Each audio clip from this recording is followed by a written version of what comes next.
Well, I'll bet you I'm gonna be a big star.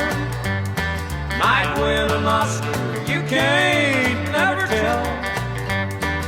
The movie's gonna make me a big star.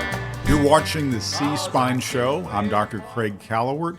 Please like, follow, and subscribe.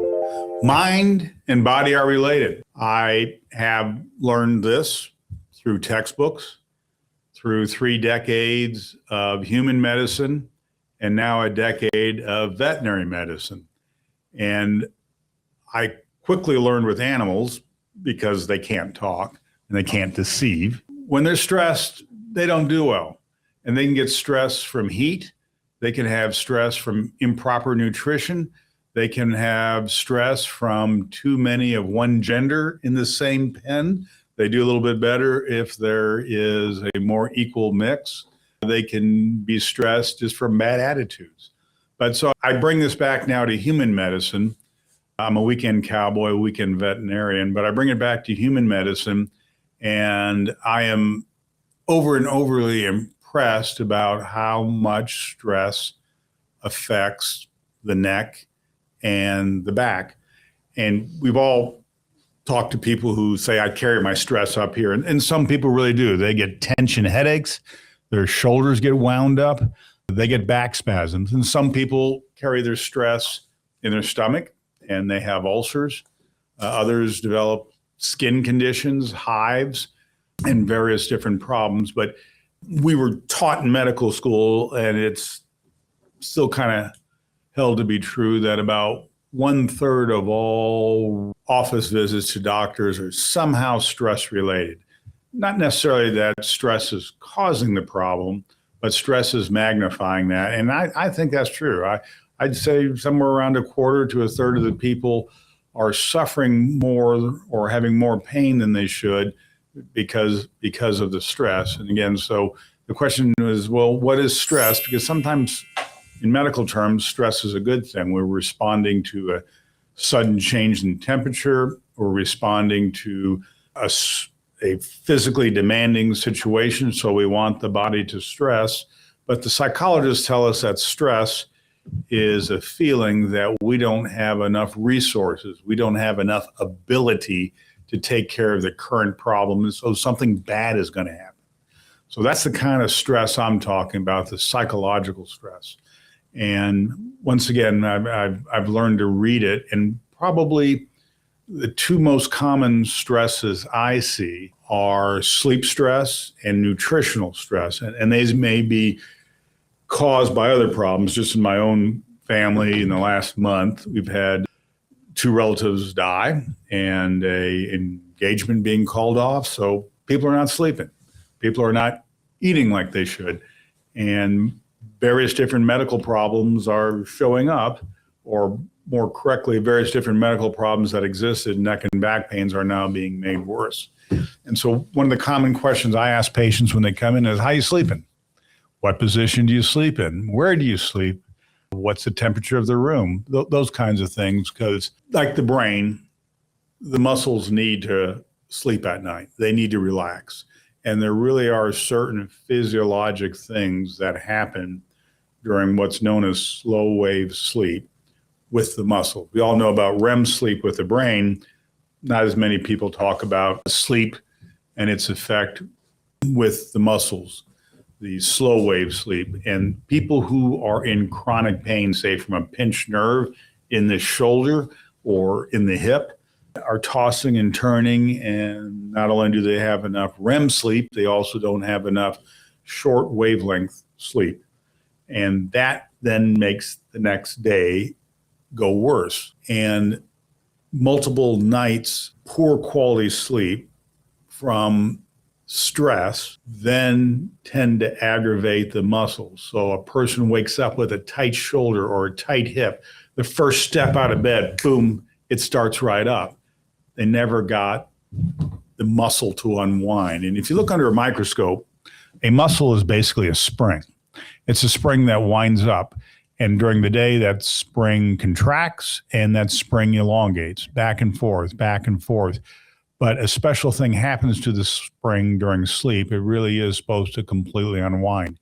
And if that doesn't happen during the sleep, then you awaken in the morning with a spring tight, and the first step, the first reach up sets the whole thing off. And then the day just gets behind. So sleep hygiene is important. And by that, I mean clearing your head so that your body really can sleep, developing a routine from sleep, keeping alcohol and caffeine away a few hours before sleep so it can pass through your system. But medicinally, one of the other things that's helpful are muscle relaxers. Some muscle relaxers act more on the brain. Some muscle relaxers act more on the muscles themselves. And there are actually some muscle relaxers we don't really know how they work, but they produce that muscle relaxation. So one of the things I commonly talk to patients about is their stress and how well are you sleeping. And so again, where you sleep, your sleep hygiene, as we call it, your sleep routine, and then whether you're using heat at night, cold at night, or a combination of heat and ice are very important. And just to step aside there, that's always a common question to me is, Doc, do I use heat? Do I use ice? And I tell patients to think about a nerve as the roots of a tree or roots of a plant. They're like little tiny fingers that go out. When a nerve is being pinched, it releases chemically an acid into the muscles, and that acid hurts. And that's why our muscles feel sore or we get an ache. When heat is applied, the blood vessels open up and more blood flows into the area and washes away those pain chemicals. That's why heat feels good. But heat kind of only helps at the time. What you really want is something to prevent those little root endings from releasing the acid, and that's where the cold comes in. So the cold takes out, in layman's terms, takes out the inflammation, takes out the release of the acid in the future. The heat helps for right now. So for many people, the icy hot, ice followed by heat really works pretty nicely. And again, if you get into that routine and have the pain chemicals cleared out before you try to start to sleep, that can be quite helpful. The other thing with bedding is it can't be too soft, it can't be too firm. You want enough support that you don't sag or there's not a hole in the bed. And you want enough support that you can roll over and change positions during the night. Because again, one of the problems with sleeping that is stressful is staying too long in one position.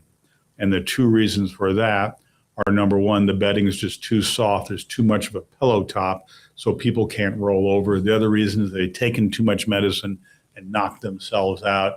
And so they're in such a deep sleep, they don't roll over until the pain awakens them. So the idea is take enough medicine to be able to sleep, but not so much that you are just out cold. But anyway, getting back to stress. So stress, because it interrupts the sleep and doesn't allow the muscle to relax at night, really can compound the problem.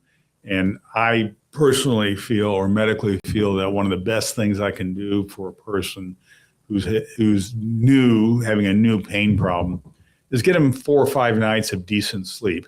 And by decent sleep, I mean roughly 5 hours going to sleep and not waking up. And if I can do that, that's a big help. And again, we talked about water therapy earlier, but being in water to compress the tissues and squeeze out the swelling from the hydrostatic pressure can be very helpful. And then that leads to more restful sleep. We started this discussion about the psychological effects of stress. That is not having enough of what you need, not having enough resources, not having enough time, not having enough money, not having enough emotional strength, just not having the ability to take care of your problems. That's stress. So the other part of this is, okay, what's really stressing you out? Are you really that short on money? Are your relationships really that troubled? How are we going to help you to feel like you have more, bring you more resources? Because I can't take away those problems. So that's where theology comes into, spirituality, religion, those kinds of things to help us cope with the outside world. And then also just kind of a realistic assessment of your strengths and what you can accomplish and what you can't accomplish. So all this ties into sleep. And again, if you can sleep better, you will do better. The use of medicines, particularly muscle relaxers, can be helpful. Narcotics usually aren't so good for sleep. Sometimes they can be, but the dependence can be a problem, as well as altering the brain chemistry can be a problem. I hope you've enjoyed today, liked something about it, learned something about it. And if so, please subscribe, please share, and please like us. You're watching the C-Spine Show. I'm Dr. Craig Callewart. Please like, follow, and subscribe. Well, I'll bet you I'm gonna be a big star. Might win an Oscar, you can't never tell. And who's gonna make me a big star? 'Cause I can play the part.